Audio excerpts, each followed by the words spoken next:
사순절에 누리는 성찬의 은혜라고 하는 제목으로 함께 말씀의 은혜를 나누려고 합니다. 여러분, 일반적으로 세상 사람들이 말하는 최고의 행복, 최상의 삶이란 어떤 것을 두고 말할까요? 아마도 가장 높은 자리에 올라간다든지 아니면 최고의 큰 상을 받는다든지 아니면 남부럽지 아니한 복지를 누리고 살아가는 것, 이것을 아마 최고의 행복이요 최상의 삶이라 그렇게 말할 것입니다. 그러나 우리 예수님을 믿는 크리스찬들은 조금 다른 가치관을 가지고 살아가야 되겠습니다. 예수님께서 한 비유를 통해서 말씀해 주셨습니다. 한 알의 밀이 땅에 떨어져 죽는 것이 최고의 삶인가? 아니면 한 알 그대로 있는 것이 최상의 삶인가? 여러분, 예수님은 어떤 것이 최고와 최상의 삶이요 최고의 행복이라고 말씀하시는 걸까요? 비록 한 알의 밀이 땅에 떨어져 썩어 죽지만은 그 이후에 많은 열매를 맺는 것이 최고의 복이요 최상의 삶이라 말씀을 하시는 것이지요. 여러분 생각해 보십시오. 제가 한번 물어보겠습니다. 사람이 섬김의 자리에 앉아 있는 것이 복된 삶일까요? 아니면 무릎을 꿇고 섬기는 것이 최상의 삶일까요? 누군가로부터 계속해서 받아 먹는 사람이 복된 사람일까요? 아니면 어린 아이에게라도 냉수 한 그릇이라도 대접하며 사는 사람이 최상의 삶을 사는 삶이라고 할 수 있을까요? 아브라함이 백세나 돼서 얻은 아들을 하나님 앞에 번제로 드리는 것이 최고의 삶일까요? 어떻게 내 아들을 하나님께 제물로 드릴 수 있겠느냐 말하면서 그 아들을 내가 지키는 것이 최상의 삶일까요? 여러분, 한 여인이 예수님께 와서 옥합을 깨트려서 그 향유를 예수님의 발에 부었습니다. 적어도 300데나리온 이상 나가는 값이 나가는 향유였어요. 그 향유 옥합을 깨트려서 예수님의 발에 부어드리는 것이 최상의 삶일까요? 제자들처럼 어찌하여 그 비싼 향유 옥합을 허비하느냐 그러면서 그 옥합을 간직하는 것이 최상의 삶이라고 할 수 있을까요?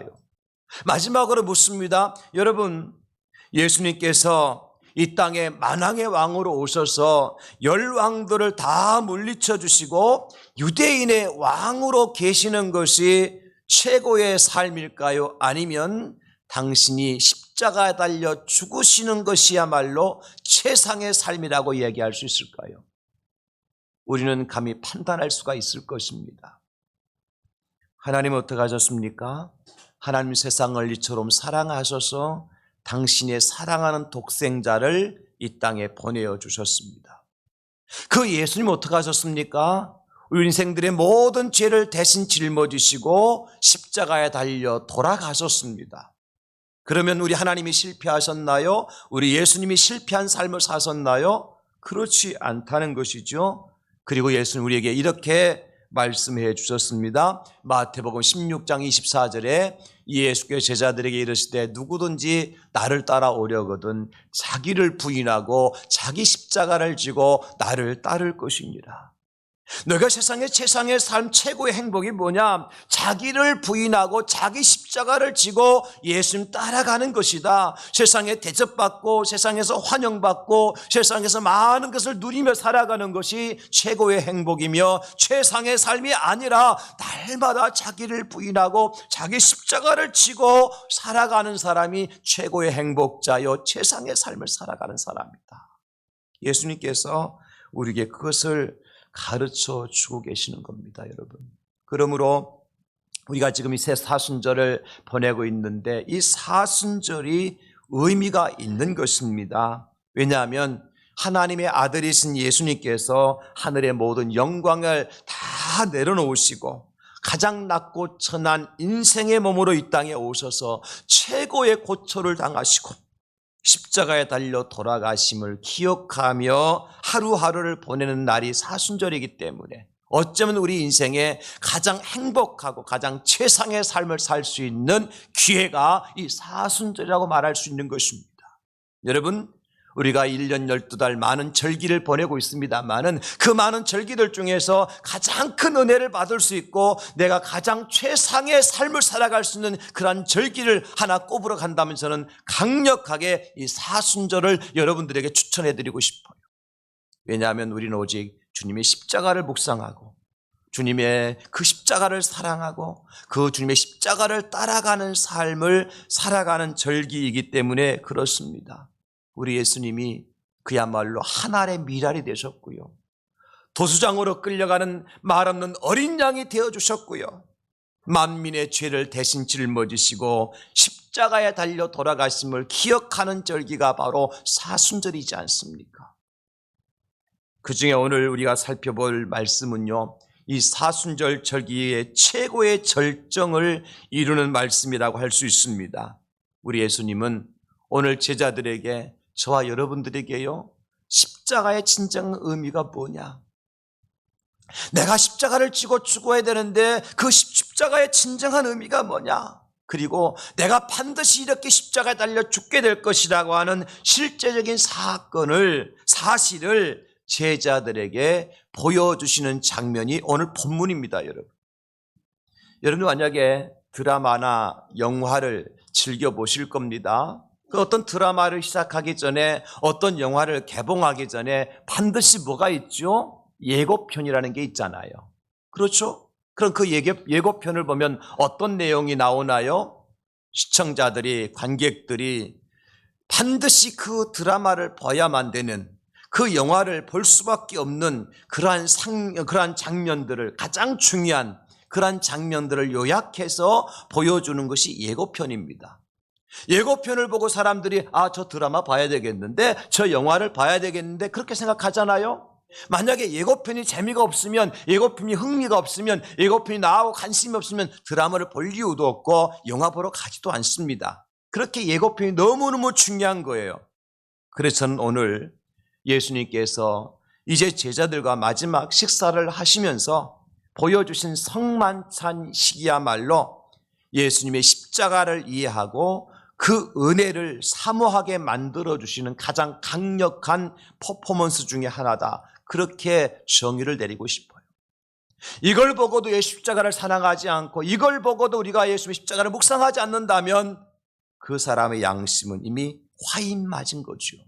특별히 오늘 예수님은요, 자기를 팔아먹은 가룟 유다까지 그 자리에 앉히시고 그 마지막 만찬의 식사를 함께 나누시면서 이렇게 말씀하십니다.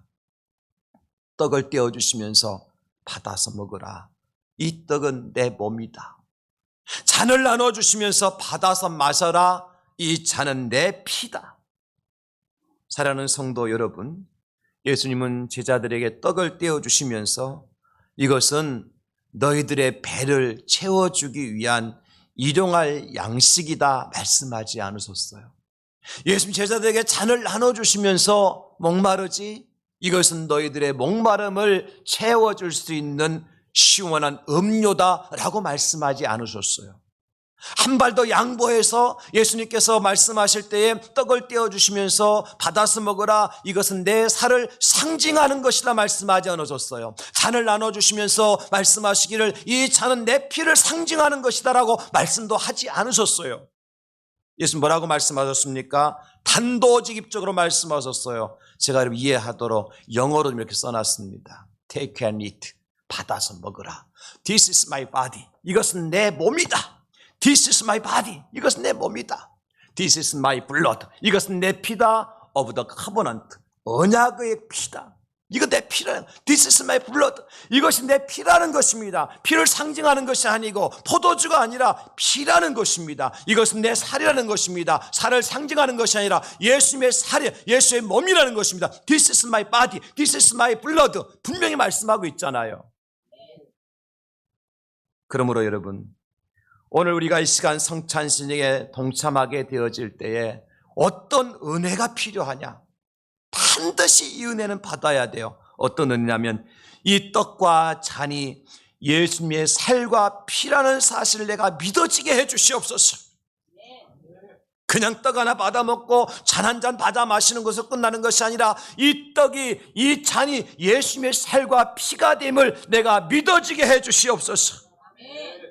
단순히 떡이 카스트라일 뿐이고 단순히 잔이 포도주스가 아니라는 것입니다.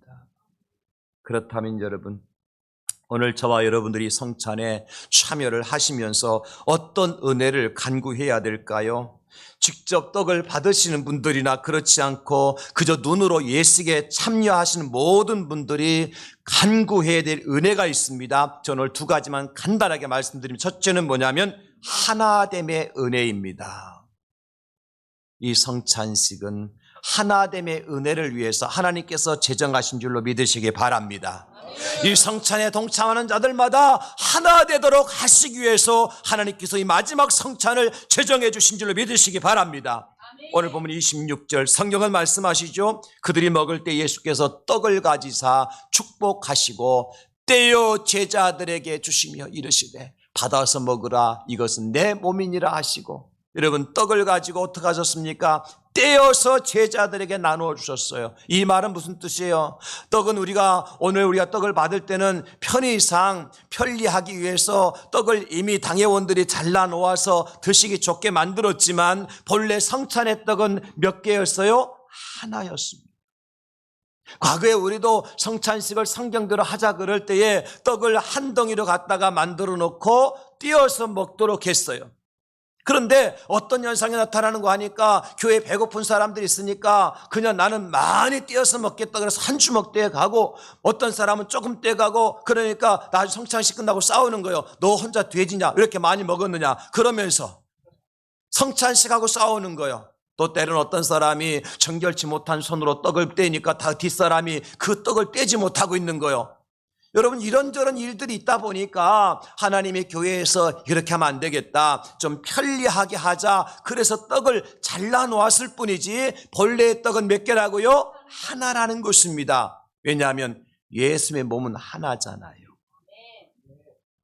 무슨 의미입니까? 여러분, 예수님의 살이 이렇게 찢겨져 나갔다는 것입니다. 예수님의 살이 이렇게 떨어져 나갔다는 거예요. 우리는 그 살을 받아먹는 것입니다. 예수의 몸을 받아먹는 거예요. 나의 죄를 위해서 찢기신 예수님의 살, 나의 죄를 용서하시기 위해 찢기신 예수님의 몸을 우리가 받아먹는 것입니다. 그러므로 이 떡을 받는 자들마다 예수님 안에서 하나 될 수밖에 없는 거죠. 성경에 보니까 창세기에 아담과 하와를 하나님께서 창조하셨는데 어떻게 창조하셨는가를 가만히 보십시오. 창세기 2장 21절과 24절까지 보면 여호와 하나님이 아담을 깊이 잠들게 하시니 잠들매 그가 하나님께서 그 갈빗대, 아담의 갈빗대 하나를 취하고 살로 대신 채우시고, 여호와 하나님이 아담에게서 취하신 그 갈빗대로 여자를 만드시고 그를 아담에게 이끌어 오시니 아담이 이르되 이는 내 뼈 중에 뼈요 내 살 중에 살이라. 이것을 남자에게 취하셨은즉 여자라 부리라 하니라. 이러므로 남자가 부모를 떠나 그의 아내와 합하여 둘이 한 몸을 이룰지로다. 언제 이 말씀 많이 설교하죠? 결혼식 때. 절대 둘이 떨어지면 안 된다고 설교하잖아요. 부부는 한 몸이라고. 근데 이것은 원상복귀를 얘기하는 거예요. 본래 아담과 하와는 둘이 아니었습니다. 몇이었어요? 하나였어요. 아담 몸 하나밖에 없었어요. 근데 그 갈빗뼈를 취하셔서 하나님께서 하와를 만드신 것이지, 그러니까 남편과 아내는 둘이 아니라 하나인 것입니다. 원래 하나예요. 하나가 둘이 되었기 때문에 다시 하나로 하나님께서 원상복귀하라, 부부가 되어서 하나로 원상복귀해라, 그 말씀을 주시는 거예요. 마태복음 19장 6절에 예수님 말씀하시죠. 그런즉 이제 둘이 아니요 한 몸이니 그러므로 하나님이 짝지어 주신 것을 사람이 나누지 못할지니라 하시니. 삼위일체도 마찬가지예요. 우리 하나님 몇 분이십니까? 한 분이십니다. 한 몸 하나님이셔요. 하늘의 하나님은 한 분이십니다. 한 분이신 하나님이신데 사람의 몸을 입고 이 땅에 오신 분이 예수님이시고 거룩한 영으로 이 땅에 보내심을 받으신 분이 성령님이시란 말이에요. 원래 한 몸이에요. 이 땅에 오실 때 사람의 몸으로 오시고 거룩한 영으로 오셨기 때문에 성부, 성자, 성령 삼위일체 그렇게 얘기하는 거예요. 세 분이 하나가 되는 게 아닙니다. 한 분이시라고요. 한 분. 그렇기 때문에 우리 예수님 뭐라고 말씀하셨어요? 요한복음 10장 30절에 나와 아버지는 하나이니라 하신대. 하나님이 사람의 몸을 입고 오신 분이 예수님이시고 하나님이 거룩한 영으로 오신 분이 성령님이시고 하나님이시라는 거예요. 그러므로 여러분, 하나님의 형상으로 지음받은 우리는 어떻습니까? 우리도 몇이어야 됩니까? 하나여야 됩니다. 반드시 기억하십시오. 우린 둘로 셋으로 나뉘어질 수 없는 하나의 공동체입니다. 부부도 마찬가지고 교회 공동체도 마찬가지예요, 여러분. 우리 안에는 아볼로파가 있을 수 없고 바울파가 있을 수 없고 베드로파가 있을 수 없고 우리 안에는 그리스도파가 있을 수 없는 거예요. 우리는 단 하나, 예수 그리스도의 사람, 그리스도인이라는 말이죠, 여러분. 둘로 셋으로 나뉘어질 수 없는 공동체가 교회 공동체다. 그래서 사도 바울은 에베소의 성도들 향해 이렇게 말씀하시죠. 에베소 2장 16절에 또 십자가로 이 둘을 한 몸으로 하나님과 화목하게 하려 하심이라 원수된 것을 십자가로 소멸하시고. 여러분, 우리가 우리 형제와도 부부와도 이웃과도 하나 되었지만 예수님의 십자가는 우리와 하나님도 하나 되도록 만들어 주셨다는 것입니다. 우리가 이 살을 먹고 이 피, 이 잔을 마실 때마다 무엇을 기억해야 되는 거 아닐까? 내가 하나님과 하나 되었습니다. 나는 하나님과 분리되어 존재할 수 없는 존재입니다. 나 하나님 떨어져 나가면 나는 생명을 잃은 사람입니다. 하나님과 연합해서 하나님과 하나 되어서 살아갈 거룩한 하나님의 백성이 되었습니다. 그 고백이 우리의 고백이 되어야 되는 거예요. 성찬을 통해서 누리게 될 첫 번째 축복이 어떤 은혜라고요? 하나됨의 은혜예요. 혹시 우리의 마음이 둘로 셋으로 갈려져 있다면 오늘 이 성찬식을 통해 우리가 하나 되는 놀라운 은혜를 체험하실 수 있기를 예수님의 이름으로 축원합니다. 예수의 살과 피를 우리가 받을 때 하나님과 우리가 하나가 되어지고 나와 이웃이 하나가 되어지는 놀라운 은혜를 체험하실 수 있기를 예수님의 이름으로 축복합니다. 두 번째 은혜는 무엇인가 하니까 새롭게 됨의 은혜인 것입니다. 새롭게 됨의 은혜. 오늘 보면 28절 말씀을 한 번 더 다시 보시면 이것은 죄사함을 얻게 하려고 많은 사람을 위해 흘리는 바 나의 피 곧 언약의 피니라. 뭘 얻게 하려고요? 죄사함을 얻게 하도록 하시기 위해서. 다른 말로 표현하면 우리의 죄를 용서해 주시기 위해서 우리를 위해서 예수님께서 피를 흘려주셨다는 것입니다. 그 피를 믿는 자마다, 그 피를 받는 자마다 죄사함의 은총을 누리게 됐음을 믿으시기 바랍니다. 여러분, 무슨 뜻이냐면 우리가 죄는 율법에 매여서 죄의 속박에서 죄의 종로로 타고 살았지만은 이제 우리가 이 피를 받아 마심으로 말미암아 예수 그리스도의 사람이 되었다는 것입니다. 새 사람이 되었다는 거예요. 죄의 속박에서 벗어나 새 사람이 되었다. 고린도후서 5장 17도 말씀하시죠. 우리 한번 같이 읽겠습니다. 시작. 그런즉 누구든지 그리스도 안에 있으면 새로운 피조물이라. 이전 것은 지나갔으니 보라 새 것이 되었도다. 아멘. 여러분, 이전 것은 다 지나쳐버리고 그리스도 예수 안에서 예수의 보혈의 동참함으로 말미암아 우리가 새 사람이 되었다는 사실을 믿고 그 새 사람으로서의 삶을 계속해서 살아가시는 우리 대양절교회 모든 성도님들 될 수 있기를 예수님의 이름으로 축원합니다. 예수의 이름으로 축복합니다. 나는 새 사람이 되었다.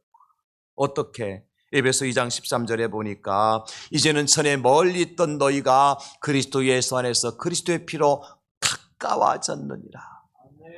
우린 더 이상 이방인도 아니고 외인도 아니요 그리스도 안에서 새 사람을 입은 그리스도인이 되었다는 것입니다. 여러분, 저를 따라 고백합시다. 나는 이제 예수님 안에서 그리스도인이 되었습니다.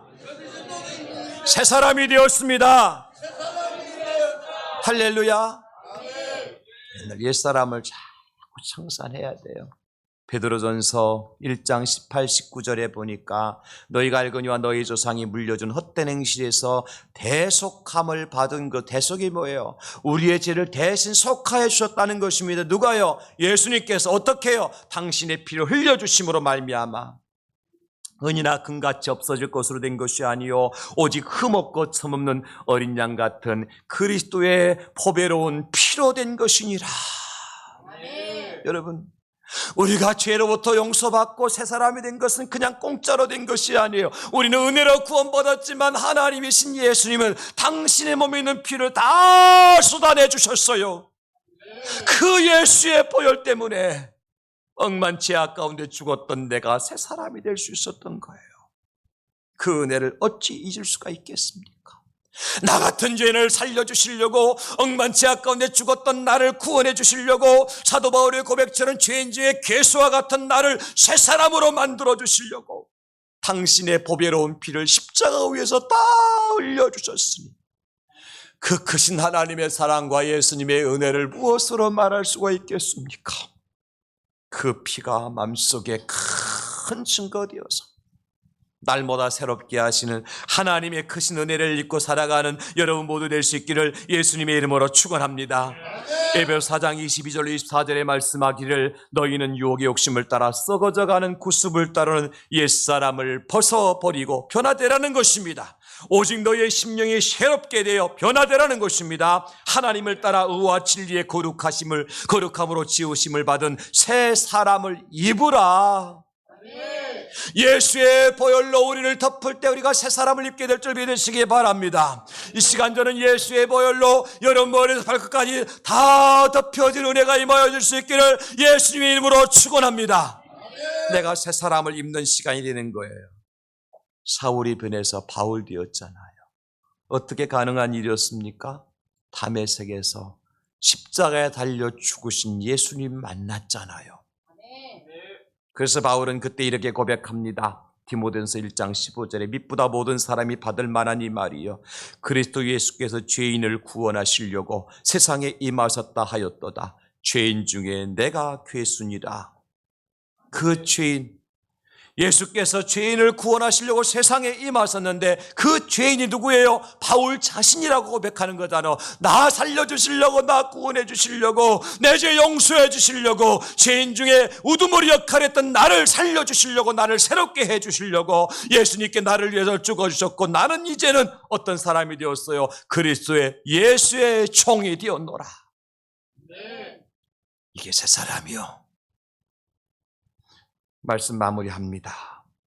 주님의 살과 피를 받는 순간 우리는 변화가 일어납니다. 어떤 변화냐? 새롭게 하심의 변화요, 하나 되게 하심의 변화인 것입니다. 사순절은 바로 이런 은혜를 체험하는 절기요, 성찬식은 바로 이런 은혜를 위해서 우리 예수님께서 제정하신 귀한 예식입니다. 오늘 이 예식에 동참하는 모든 여러 성도님들, 그리스도 예수 안에서 하나됨과 그리스도 예수로 말미암는 새롭게 된 은혜를 모두가 체험하시고 그 은혜로 살아가실 수 있기를 예수님의 이름으로 축복합니다. 하나님 아버지 감사합니다. 이 사순절에